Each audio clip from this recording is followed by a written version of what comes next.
Salam Kak Amadia. Oke, Halo. Kak Ahmad ini YIPC Jakarta angkatan 2018 ya Kak? Yes, Betul, betul. betul. Nah, sekarang kegiatannya Kak Ahmad ini staf di Yayasan Kanisius Cabang Surakarta. Yes, betul sekali.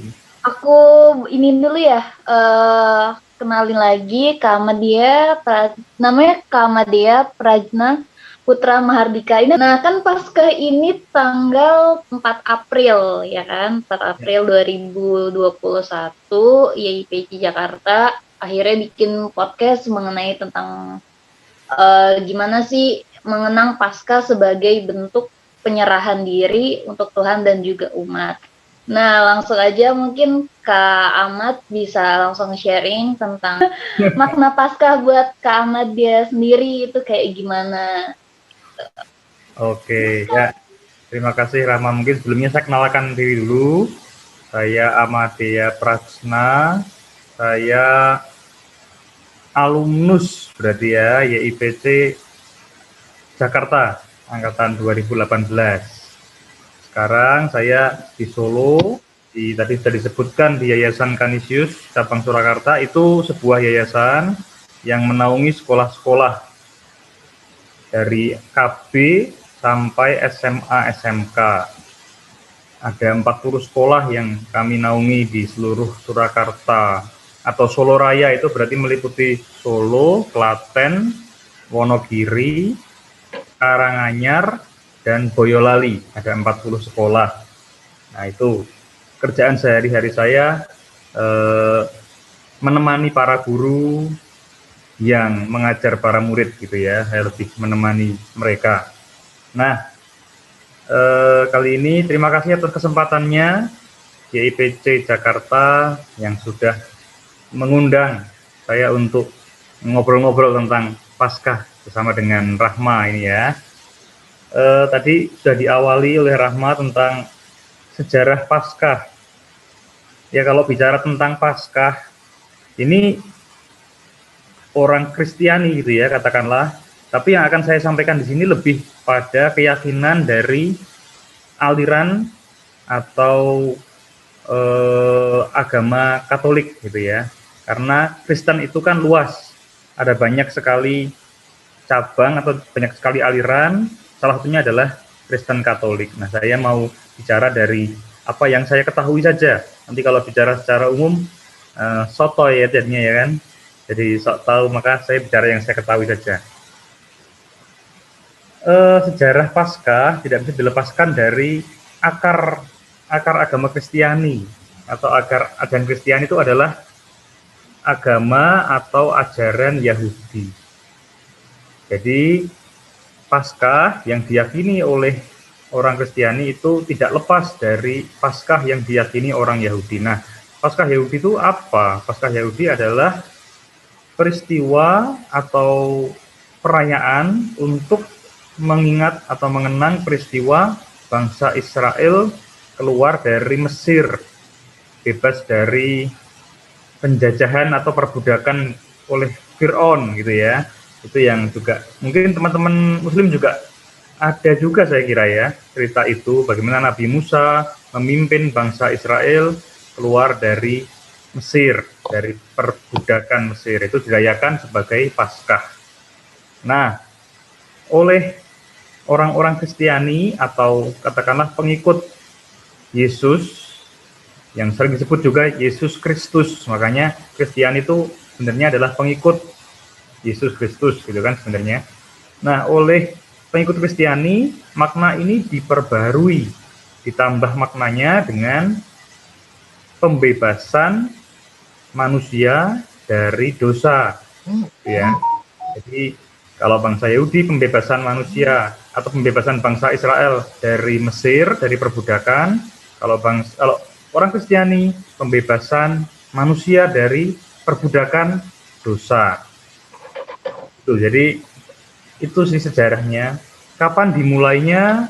Mungkin ya ketika Yesus itu sendiri akhirnya meninggal ya di kayu salib, lalu bangkit gitu ya, dalam keyakinan iman Kristiani, dalam iman Katolik, Yesus bangkit. Nah, pada saat itulah Paskah itu dimulai sebenarnya. Tapi kalau kapan tahun resminya mungkin juga nggak ada yang meresmikan gitu ya.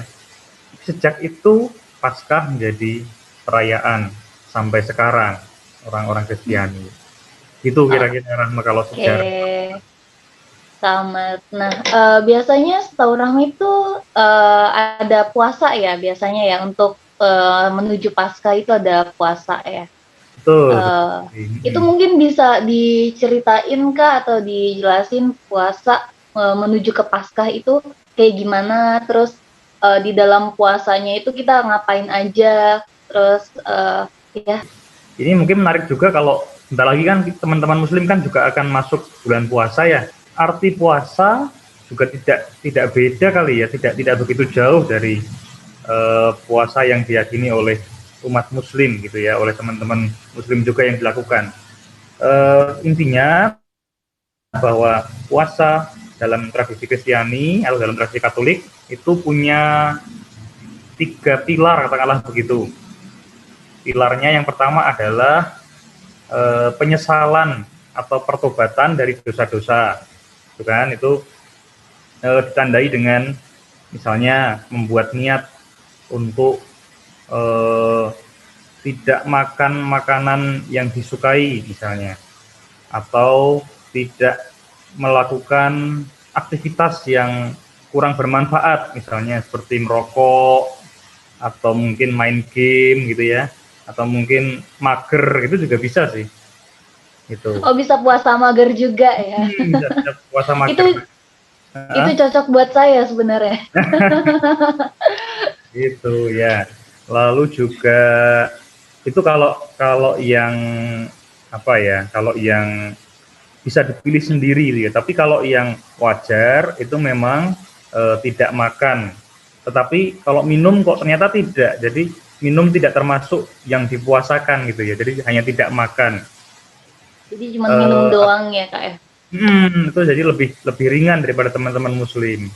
Jadi aturan bakunya adalah makan 1 kali sehari, itu puasanya. Nah, masa puasanya berapa hari?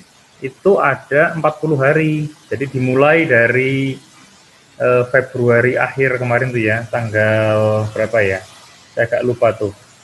Tanggal 24 kalau nggak salah. Sampai Paskah nanti.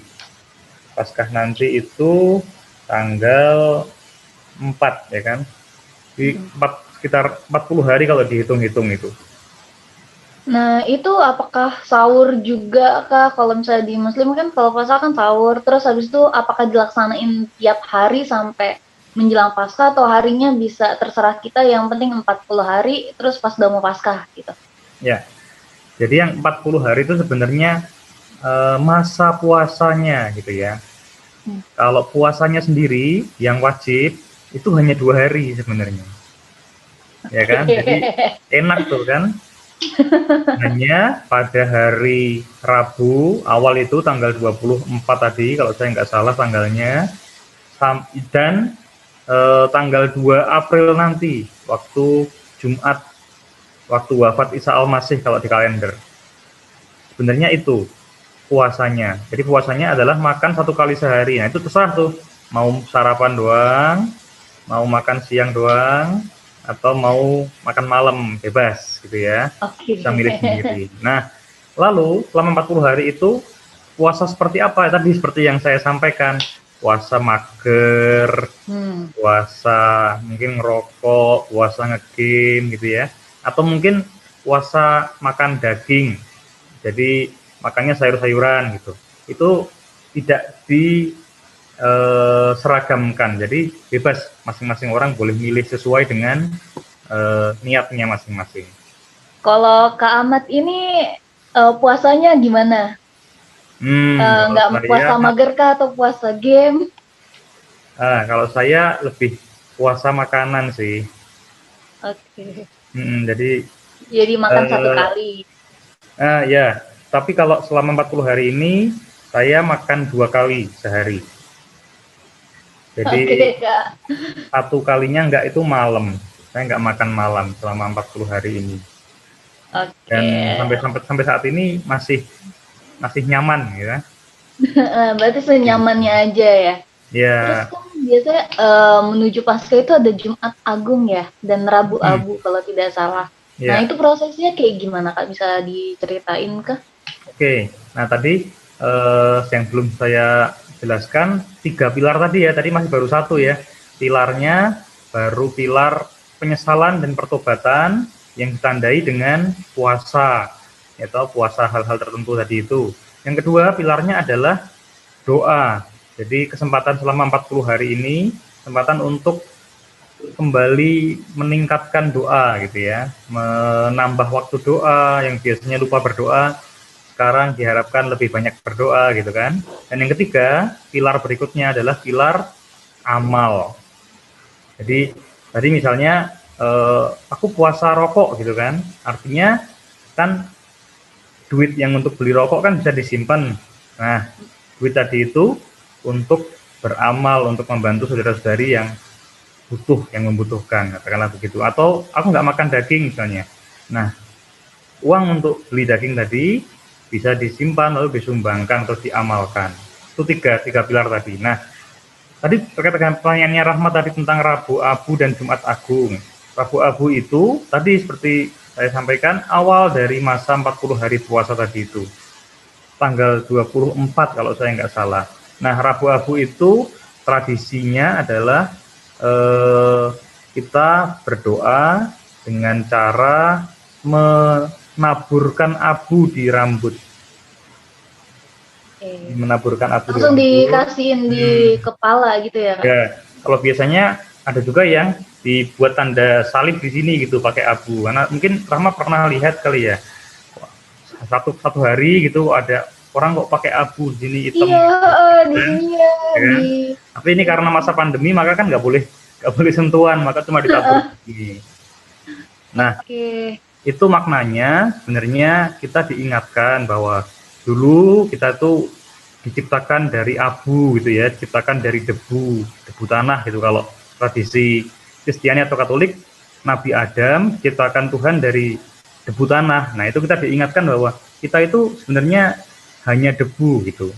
Tapi karena kasih Tuhan, karena cinta Tuhan, kita bisa hidup sampai ya jadi macam-macam seperti inilah, bisa aneh-aneh gitu kan. Tapi sebenarnya kita tuh abu, kita tuh debu. Maka sadarlah, kembalilah ke jalan yang benar, katakanlah gitu kira-kira maknanya ya kan. Nah, lalu kalau Jumat Agung itu sebenarnya adalah mengingat atau merayakan wafat dari Yesus Kristus atau Isa Al-Masih. Itu inti dari Jumat Agung sebenarnya.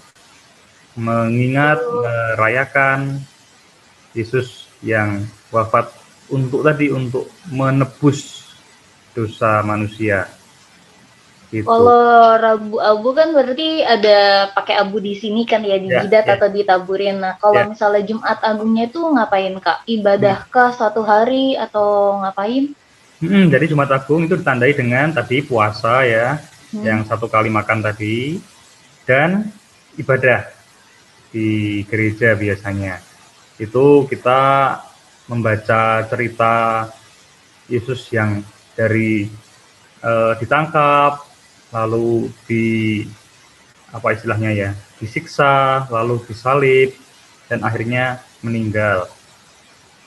Itu yang dilakukan dalam Di ibadah Jumat Agung. hari Jumat Agung ya, betul. Oke, terus kalau misalnya ada Rama tuh pernah sempet diskusi juga bareng sama Mama. Kalau misalnya sebelum Paskah itu atau pas Paskahnya itu ada roti ya, Holy sama minum anggur. Gitu mungkin tradisinya itu bener. Itu ngapain setelah Jumat Agungnya itu kah atau pas di Jumat Agungnya? Oke. Kalau ini barangkali ini ya perbedaan Kristen tadi itu ya. Tradisi Kristen kan macam-macam.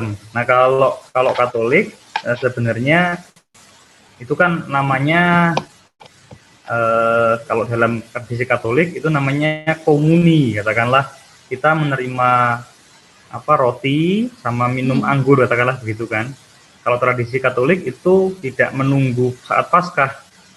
Jadi setiap minggu pun ya, setiap hari pun ya, tapi biasanya cuma makan rotinya doang gitu ya.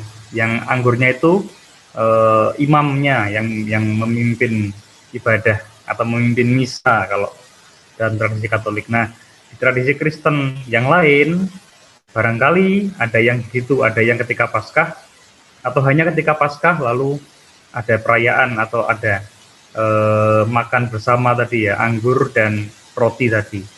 Nah, itu kalau itu saya kurang tahu dan saya merasa kurang kurang bisa menjawab karena beda alirannya gitu, Rama. Oke, Kak.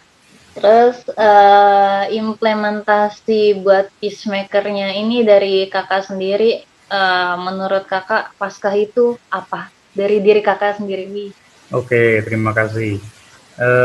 Kamu pernah ini nggak, Rama, nonton film tentang penculikan nggak? Pernah. Pernah kan ya? Pernah.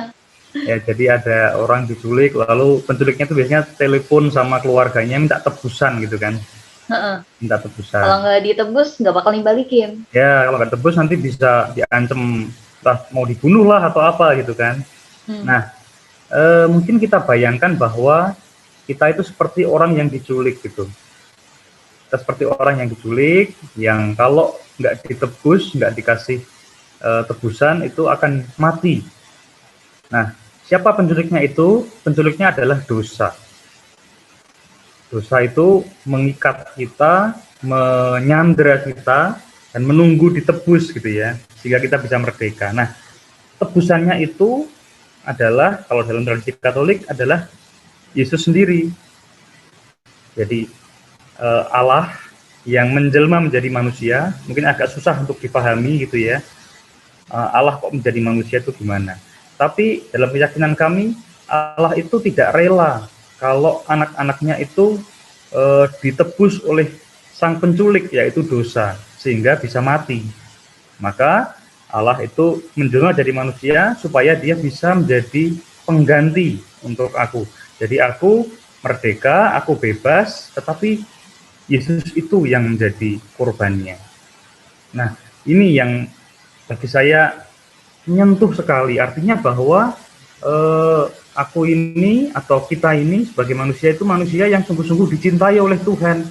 Jadi bukan manusia yang sia-sia, bukan manusia yang tidak punya makna, tapi sungguh manusia yang meskipun lemah, meskipun banyak dosa gitu ya, meskipun nggak tobat-tobat, tapi kita dicintai gitu loh. Tuhan mencintai aku, Tuhan mencintai kita. Itu yang pertama, yang implementasi yang bagi saya pribadi sangat-sangat menyentuh, sangat-sangat bermakna. Tuhan yang mencintai aku. Nah, lalu dengan seperti itu, apa yang kurasakan gitu ya? Kalau aku merasa dicintai itu biasanya aku juga gembira, aku juga sebagai manusia itu bersemangat gitu ya. Semangat untuk apa? Juga untuk mencintai balik, katakanlah begitu, orang yang mencintaiku ya. Ingatlah kalau pas first love gitu, kita jadi ingin mencintai balik. Nah, ternyata menariknya Tuhan itu tidak butuh cinta balik kita. Kenapa? Karena ya Tuhan udah full, ya toh, sudah sempurna. Untuk apa? Cinta kita tidak ada artinya. Tapi yang dia butuhkan adalah kita mencintai sesama kita ternyata. Ada sebuah film yang bagi saya menarik, itu judulnya Pay It Forward. Jadi ada anak, yaitu dapat proyek dari sekolah, bagaimana supaya dunia ini menjadi baik. Lalu dia membuat program itu, Pay It Forward. Artinya apa? Dia kasih kebaikan pada orang, tapi jangan balik, jangan memberi balik, tapi berikan pada orang lain. Jadi forward terus gitu. Kayak WA di forward gitu loh. Tapi itu kebaikan yang di forward terus sampai akhirnya banyak orang yang mendapatkan. Nah, sama dengan Tuhan juga, perintahnya juga begitu ternyata pada kita. Pay it forward gitu ya. Setelah kamu kucintai, jangan balik cinta padaku, tapi cintailah sesamamu, cintailah bahkan bukan cuma sesama manusia, tapi juga sesama ciptaan, itu makhluk hidup yang lain, alam semesta, tumbuhan, hewan, gitu ya. Itu bahkan juga menjadi perintah dari Tuhan juga untuk kita cintai. Maka lalu makna Paskah ini apa? Setelah aku dicintai, maka aku mau untuk juga mencintai ciptaan yang lain. Nah, dengan cara apa? Macam-macam gitu ya. Tentu saja kalau dalam konteks peacemaker ya, membawa damai, membawa gembiraan, membawa sukacita gitu ya pada teman-teman. Sebaliknya kalau yang membawa kebencian, membawa perpecahan, membawa konflik, nah itu berarti mungkin belum merasakan bahwa dia dicintai oleh Tuhan. Itu Rahma. Oke, keren banget Kak Dea. Sip. Thank you, thank you. Itu yang menurut saya loh ya, tapi menurut orang lain mungkin bisa beda. Aska, udah sebulan lagi nih ya berarti Ya, menyambut tinggal sebulan lagi. ya. Betul. Ya sayang banget ya lagi corona, jadi mungkin beberapa kegiatan yang harusnya bisa langsung ke gereja merayakan sukacita Paskah bareng-bareng, ternyata harus sendirian di rumah, di kos malah kalau nggak pulang, sedih gitu.